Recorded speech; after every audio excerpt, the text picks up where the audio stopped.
किसको मैं कहता हूं? व्यवहार जगत के लिए मैं मेरा इस शरीर को, इस चित्त को कहता ही है, पर साधना के द्वारा खूब समझने लगा।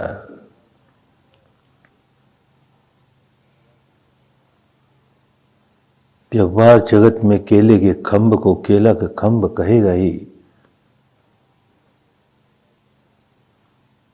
पर उसे अलग अलग करके देख लिया, कोई सार नहीं।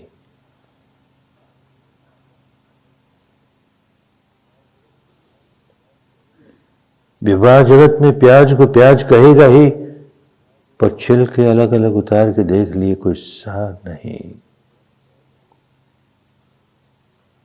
तो क्या मैं है, क्या मेरा है, खूब समझ में आने लगता है। कर्मस्य कौमी, अरे जो कर्म है बस उसी पर मेरा अधिकार है।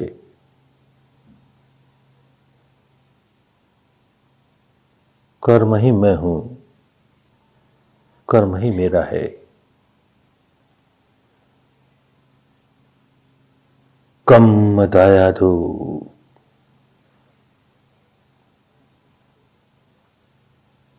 मैं अपने ही कर्मों की विरासत हूं। अच्छा बुरा, पुरुष नारी,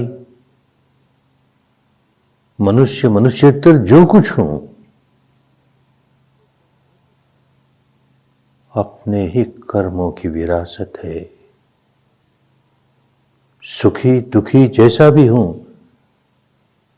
अपने ही कर्मों की विरासत है। ये कर्म फल है जिसे मैं मेरा कहे जा रहा हूं। कर्म योनि, मेरी उत्पत्ति कर्मों से ही होती है। चाहे जिस योनि में जन्मे, वस्तुतः तो कर्म की ही योनि है। वही उद्गम है,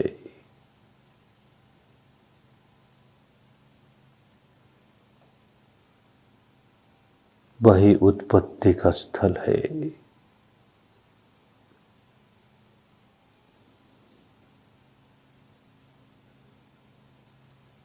कर्म बंधु, और न कोई साथी है, न संगी है, न बंधु है, न भाई है, न सखा है, न सहायक है। कर्म ही है, कर्म ही है जो सदा साथ लगा रहता है।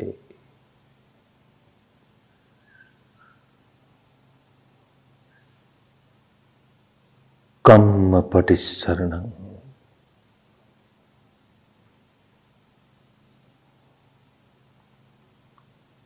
और किसी की कोई शरण नहीं।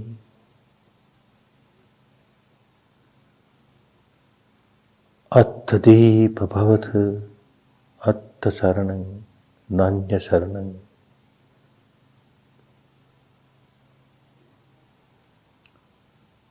अपनापा जो है, और अपनापा क्या है? अपने सकल संचित कर्मों का समुच्चय, संग्रह, ये अपनापा। तो अपने कर्मों का जो संचय है, उसी की गोद में बैठे हैं। कोई और शरण देने वाला नहीं है। अन्य कोई व्यक्ति हमें शरण दे, ये होता नहीं। हमारे अपने सत्कर्म ही हमें शरण देंगे। दुष्कर्म है तो दुष्कर्मों की गोद में बैठ करके दुख ही भोगना होगा।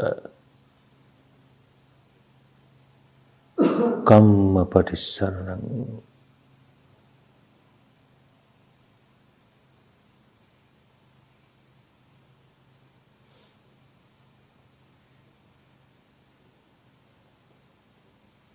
यं कम्मं करिष्यामि कल्याणं वा पापकं वा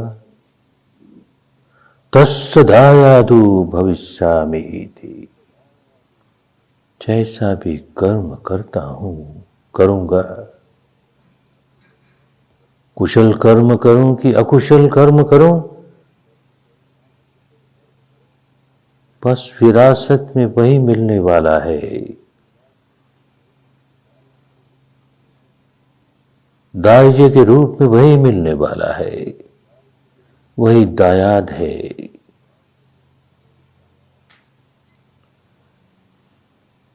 विपश्य साधक का ये होश जगते रहना चाहिए।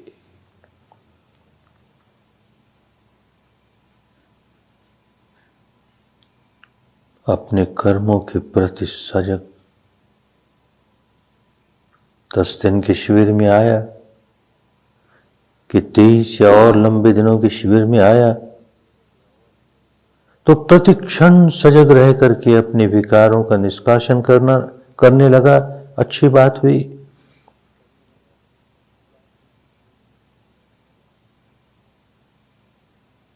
लेकिन फिर अपने कर्मों का मालिक होना भी तो सीख रहा है। अत्ता ही अत्तनोनाथो अत्ता ही अत्तनोगति। हम स्वयं अपने मालिक हैं और कोई नहीं। हम स्वयं अपनी गति बनाने वाले हैं और कोई नहीं। होश नहीं रहता तो अपनी दुर्गति बनाते हैं, होश जागता है तो सदगति बनाते हैं। और बड़ा होश जाग जाए तो सारी गतियों के परे मुक्त अवस्था प्राप्त कर लेते हैं।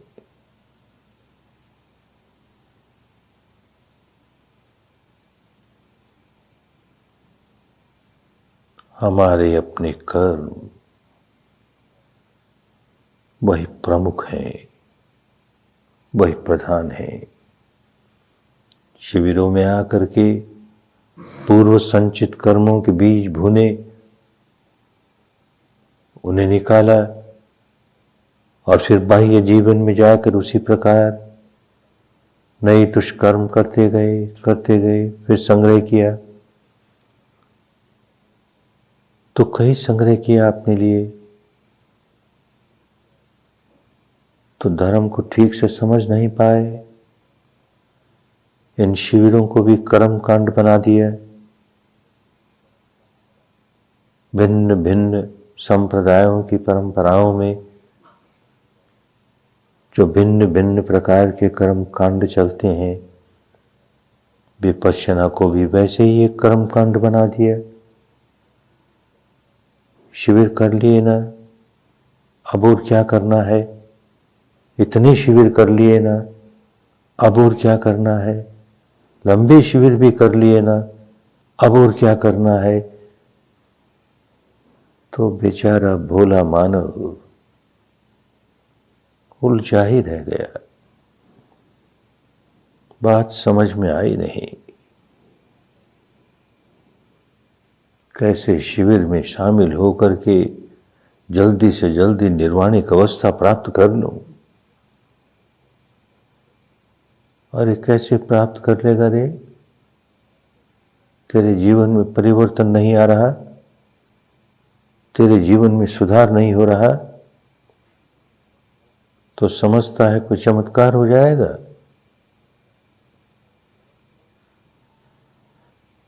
होश ठिकाने रखना है। शिविरों में आकर धर्म का बल प्राप्त करते हैं और इस बल का उपयोग करेंगे जीवन भर। भूलें होंगी, चलते हुए गिर पड़ेंगे तो झट घुटने झाड़ करके फिर चल पड़ेंगे, दुगने उत्साह से चल पड़ेंगे। लक्ष्य बड़ा स्पष्ट रहेगा, कदम कदम आगे बढ़ते ही जाना है। केवल शिविरों में ही आगे बढ़े ऐसा नहीं, दैनिक जीवन में, रोजमर्रा की दिनचर्या में आगे ही बढ़ते जाना है, आगे ही बढ़ते जाना है।